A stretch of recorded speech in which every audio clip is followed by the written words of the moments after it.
Welcome to our channel Natives of Dehradun. In today's video we will talk about life in Dehradun from the eyes of a 90s kid. मेरी पैदाइश मसूरी में हुई, लेकिन राजपुर एक जगह है देहरादून और मसूरी के बीच, वहाँ हम लोग रहे।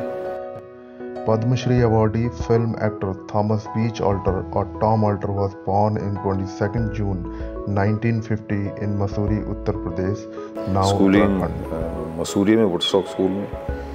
तो 54 में हम लोग आए थे राजपुर, तो वो मुझे बखूबी याद है 54 से लेकर 68 तक, यानी कि जो ख़ास एक ज़माना होता हर आदमी की ज़िंदगी में, वो या तो मसूरी में बीता या तो फिर राजपुर में।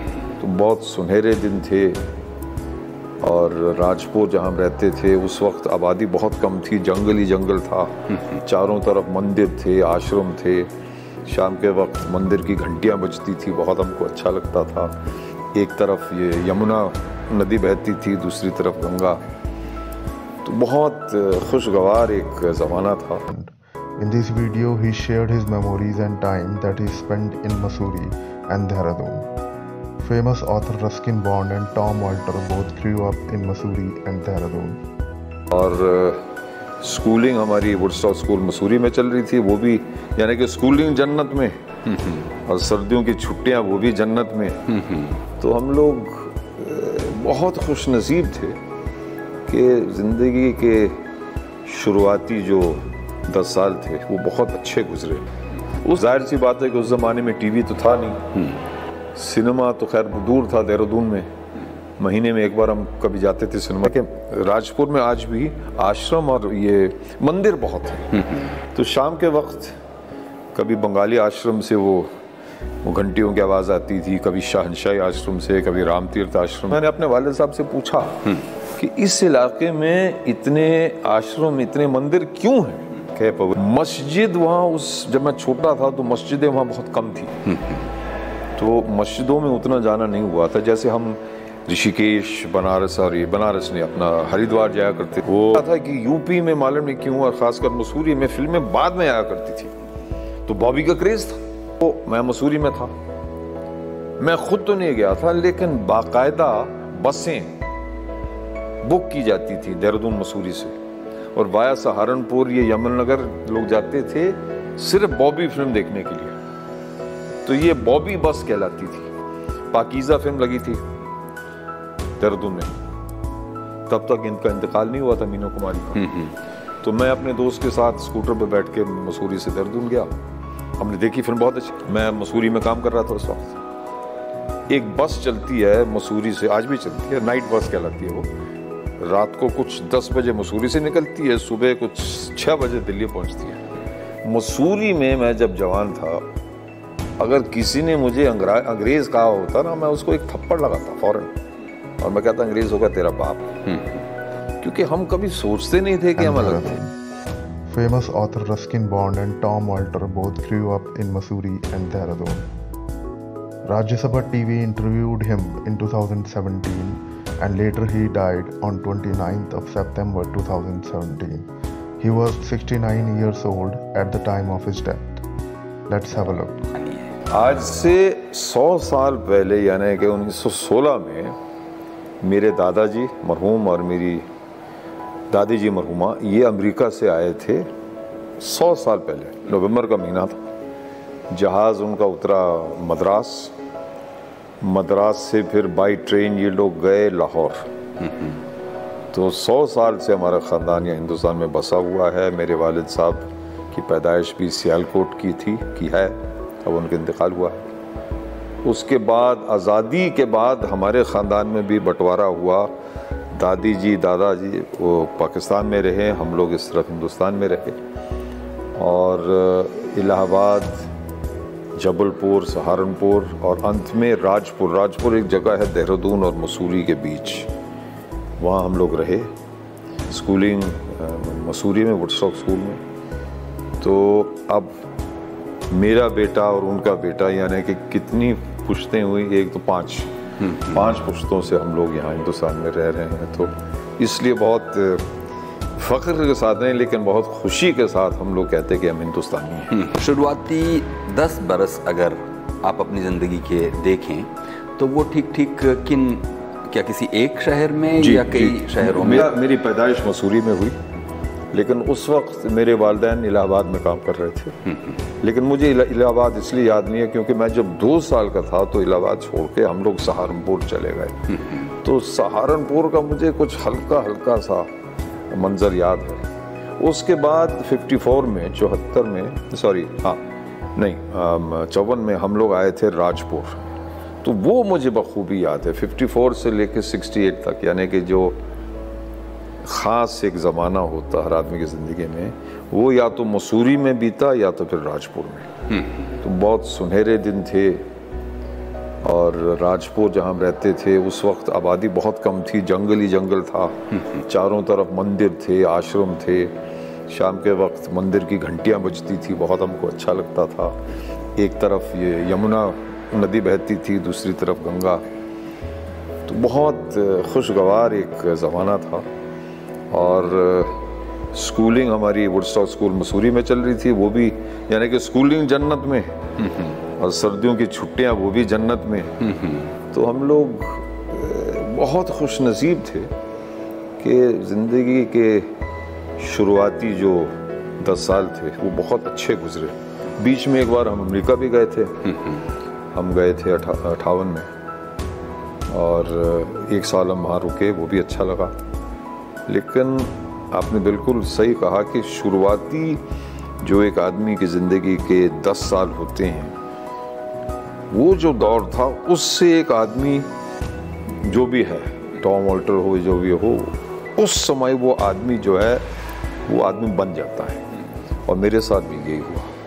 उसके बाद 54 में मेरी मदर और फादर वालिदैन ने राजपुर में एक आश्रम कायम किया, जिसका नाम उन्होंने रखा था मसीही ध्यान केंद्र।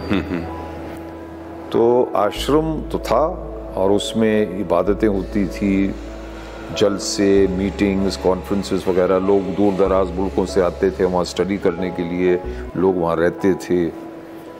तो वो जो माहौल था, तरह तरह के लोग, ये नहीं कि सिर्फ ईसाई लोग आते थे, हर तरह के लोग आते थे।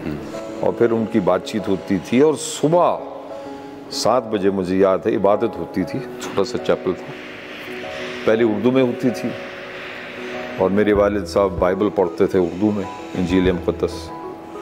उसके बाद जब 62 या 63 में हिंदी को अडॉप्ट किया गया ना, तो उसी दिन, ये मेरी वालिदा मुझे बताती थी, वालिद साहब ने कहा कि नहीं, कल से जो इबादत होगी वो होगी हिंदी में। और हम तो छोटे थे, तो जब हिंदी के नए नए शब्द हमारे सामने आए तो हम समझ नहीं पा रहे थे कि ये क्या है।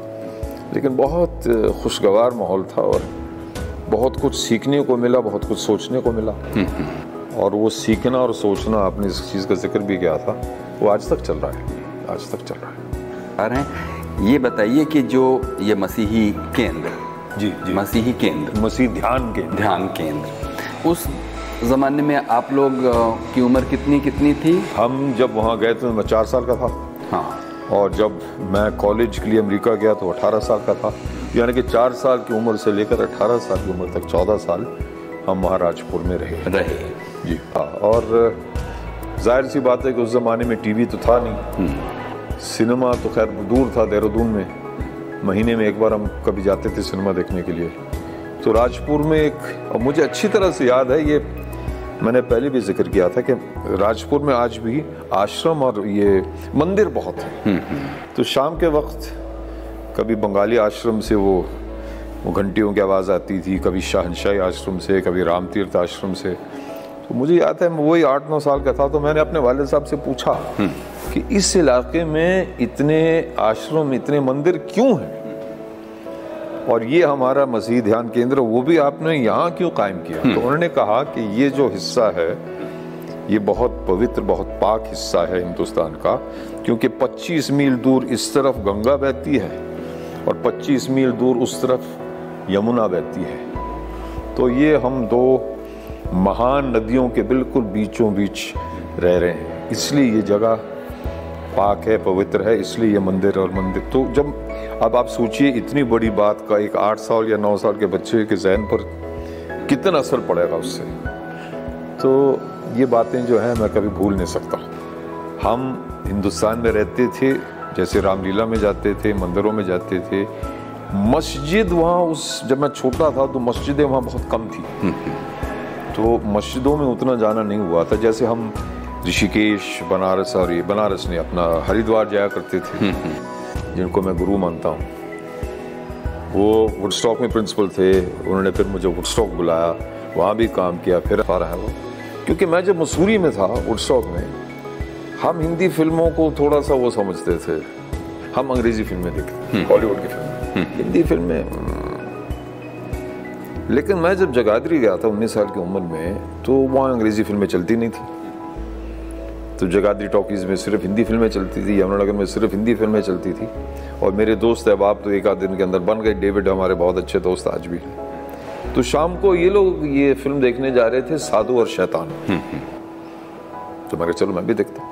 जगाधरी टॉकीज़ पुराने ज़माने में, आपको याद है ना, वो एक सिंगल स्क्रीन छोटा सा, और अगर आप अपने फर्स्ट क्लास का टिकट लिया पीछे, बिजली तो बंद गायब हो जाती थी। अगर आपके पास फर्स्ट क्लास का टिकट था तो बाहर चारपाइयाँ लगती थी, और जब तक बिजली वापस नहीं आती थी आप जाके चारपाई पर आराम फरमा सकते, आपको चाय पिलाई जाती थी। ये आलम था। बॉबी तब क्या था कि यूपी में मालूम नहीं क्यों, और खासकर मसूरी में फिल्में बाद में आया करती थी, तो बॉबी का क्रेज था। तो ये यमुनानगर में लगी थी बॉबी, क्योंकि यमुनानगर हरियाणा में। तो मैं मसूरी में था, मैं खुद तो नहीं गया था, लेकिन बाकायदा बसें बुक की जाती थी देहरादून मसूरी से, और वाया सहारनपुर ये यमुनानगर लोग जाते थे सिर्फ बॉबी फिल्म देखने के लिए। तो ये बॉबी बस कहलाती थी, और ये कम से कम 2 या 3 महीने तक ये क्रेज चला। और एक आपको बात बताता हूँ, पाकीज़ा फिल्म लगी थी देहरादून में, तब तक इनका इंतकाल नहीं हुआ था, मीनू कुमारी का। तो मैं अपने दोस्त के साथ स्कूटर पर बैठ के मसूरी से देहरादून गया। हमने देखी फिल्म, बहुत अच्छी लगी, लेकिन वो उसकी हवा वो नहीं थी उस वक्त। चंद दिनों के बाद या चंद हफ्तों के बाद मीनू कुमारी का इंतकाल हुआ। दोबारा जो हम देखने गए कुछ 2 महीने बाद, तो हमको टिकट ना मिले।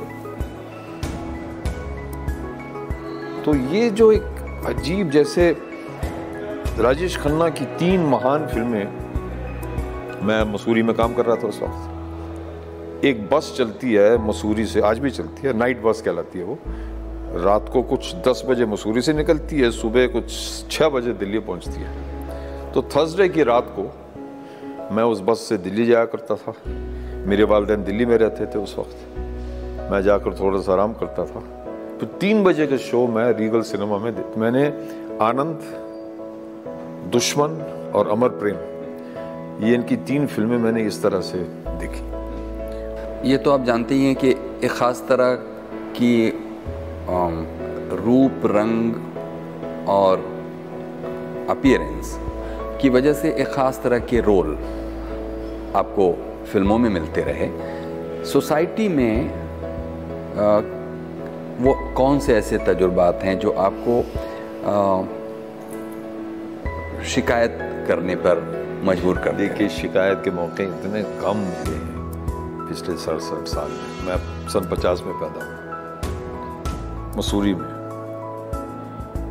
मुझे अपने इस रंग रूप का पता पहली बार चला इंस्टीट्यूट में भी नहीं, जब मैं बम्बई आया था 74 में पहली बार। तो किसी ने ये सवाल उठाया जो आप अभी उठा रहे थे, उससे पहले मैंने कभी सोचा नहीं इस चीज़ के बारे में। मसूरी में मैं जब जवान था, अगर किसी ने मुझे अंग्रेज कहा होता ना, मैं उसको एक थप्पड़ लगाता फौरन, और मैं कहता अंग्रेज होगा तेरा बाप। क्योंकि हम कभी सोचते नहीं थे कि हम अलग थे।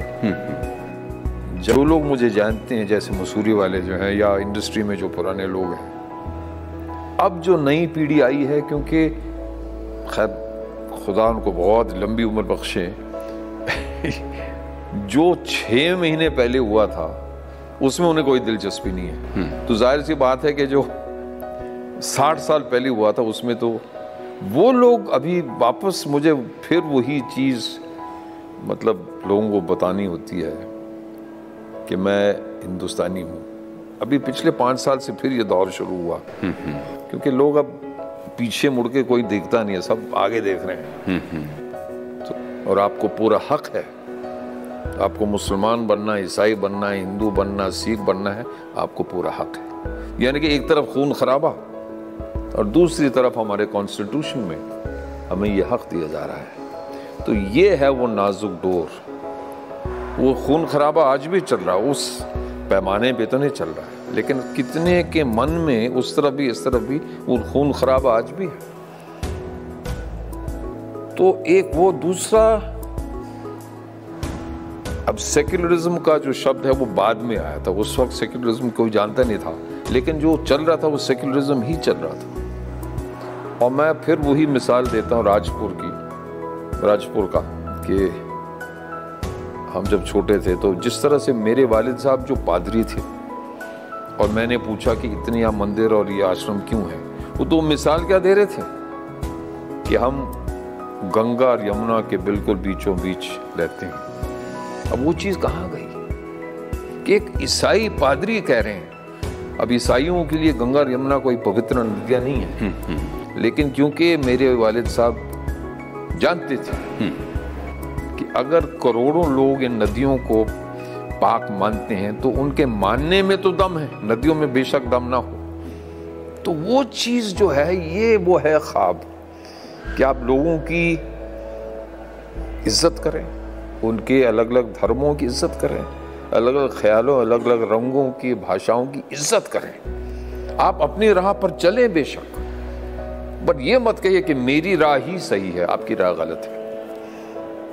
ये है हिंदुस्तान का ख्वाब। और पूरी दुनिया में शायद ही ऐसा मुल्क हो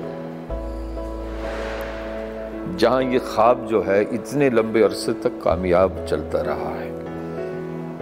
अमेरिका में, अभी मैं अमेरिका से आ रहा हूं, स्पेनिश जो भाषा है और जो स्पेनिश बोलने वाले हैं, ये लोग खतरा बन गए सबके लिए। एक दूसरी भाषा को अमेरिकन लोग नहीं संभाल पा रहे, हम लोग कितनी अलग भाषाओं को संभालते जा रहे हैं। मैं अपने दोस्तों से कहता हूं अमेरिका में कि हर रोज बंबई में मैं कम से कम 10 अलग अलग जबानें सुनता हूं, जिनमें से 3-4 मैं समझता हूं। हर रोज काम में मैं कम से कम 6 अलग अलग धर्मों के लोगों के साथ मिलता हूं। ये होता है अमेरिका में नहीं, ये सिर्फ हमारे पाकिस्तान में नहीं होता है, ये होता है तो सिर्फ हमारे हिंदुस्तान में। एक और मिसाल मैं आपको देता हूं। आज से कुछ 6-7 साल पहले एक ईरान से फिल्म डायरेक्टर आया था, वो मेरे साथ फिल्म बनाना चाह रहा, ईरान से, यंग था वो, फिल्म कभी बनने भाई अलग बात है, मेरे साथ दिल्ली में था वो। तो मैं मुझसे मिलने आया था वो शाम के वक्त, और बिल्कुल उसकी आंखें इतनी बड़ी हो गई थी। मैंने कहा क्या हो गया तेरे को? कहते टॉम, अभी मैं चांदनी चौक गया था और मैंने देखा कि यहाँ गुरुद्वारा है, यहाँ गिरजाघर है, यहाँ मस्जिद है और यहाँ मंदिर है, सब एक साथ। ये कैसे हो सकता है? हमारे ईरान में ऐसा हो ही नहीं सकता। तो ये है ख्वाब, और ये ख्वाब सिर्फ हमारे लिए जरूरी नहीं है, ये दुनिया के लिए जरूरी है। क्योंकि अगर ये ख्वाब टूट गया, खुदा ना करे, तो दाएं बाएं जो लोग हैं, जो दूसरे वतन के जो लोग हैं, जो इस ख्वाब से नाराज हैं, वो खुश हो जाएंगे कि अच्छा आपका बड़ा बड़ा ख्वाब था, टूट गया, बहुत अच्छे, अब आप हमारे जैसे बन जाइए। और उसके बाद जो जंग होगी, उस जंग में कोई मतलब वो क्या, कोई एटम बॉम्ब पूछेगा कि तुम्हारा मजहब या धर्म क्या है? गिरेगा, तबाही मस्जिद। हमारी तरफ से बातें पूरी हो गई हैं करीब करीब। टॉम साहब, आप कुछ कहना चाहते हो, ऐसी कोई बात, जो कोई सवाल जो मैंने आपसे ना पूछा हो और उसका आप जवाब देना चाहते थे, तो आप? मैं सिर्फ ये कहना चाह रहा हूँ कि आपके साथ गुफ्तगू करने में बेहद मज़ा आया है, और ये मैं ऊपरी बातें नहीं कर रहा हूँ, अंदर से कह रहा हूँ। और बस ये मेरी ख्वाहिश, इच्छा है कि चाय की दुकानों पर बैठकर फिर लोग सेल फोन बंद करके 2-3 घंटे तक इस तरह से गुफ्तगू करें, तो हमारे मुल्क को काफ़ी फ़ायदा होगा इससे। और जब जवान लोग मेरे पास आते हैं सेल फोन लेके, मैंने कहा सुनो एक काम करो, हर रोज 6 घंटे के लिए इस शैतान को बंद करो, 6 घंटे के लिए, और फायदा देखो। कहते सर हमसे लाइनें याद नहीं हो रही हैं। मैंने कहा कैसे याद होंगी लाइनें, जब लाइन करते वक्त आपको पूरा ध्यान इसमें है। तो ये मेरे एक निजी मामला है। और पर बाकी मेरा ये मानना है कि सरकार किसी की भी हो वो तो ठीक है, एक जिंदगी है जिसका सरकार से कोई ताल्लुक ही नहीं है, हमें उस जिंदगी के बारे में सोचना है। अब मोदी जी पीएम है, मनमोहन जी पीएम थे, वो तो सब ठीक, अपनी जगह ठीक है, लेकिन ये जो गुफ्तगू चल रही है ये कांग्रेस के ज़माने में भी चलती थी, बीजेपी के ज़माने में भी चल रही है। तो ये है असलियत। हम बिला वजह सरकार में उलझ जाते हैं कि ये होगा। अरे भाई साहब आओ चाय पियो, बात करो, वो तो चलता ही रहेगा। तो वापस मैं अभी उस ज़माने से निकला नहीं। मेरा बेटा जो है, जो मुझे बहुत अच्छी तरह से समझता है, जेमी, वो कहता पापा तुम तो 1970s के ज़माने में रह ही गए। मैंने कहा मैं 1970s के ज़माने में बहुत खुश हूँ। पटौडी साहब की बैटिंग देखने को मिले, राजेश खन्ना की फिल्म देखने को मिले, बस। बहुत बहुत शुक्रिया टॉम साहब, आपने हमारे लिए बहुत अच्छा रहा आपके साथ। ये थे मशहूर अदाकार Tom, born and brought up in Mussoorie and had the deep love for it. He lived all his life in the foothills of Himalayas. So that's all about this video. I hope you liked this video and the beautiful message conveyed by legendary late actor. If you want more such content related to Dehradun, then you may subscribe our channel Natives of Dehradun. Thank you. See you soon in the next video.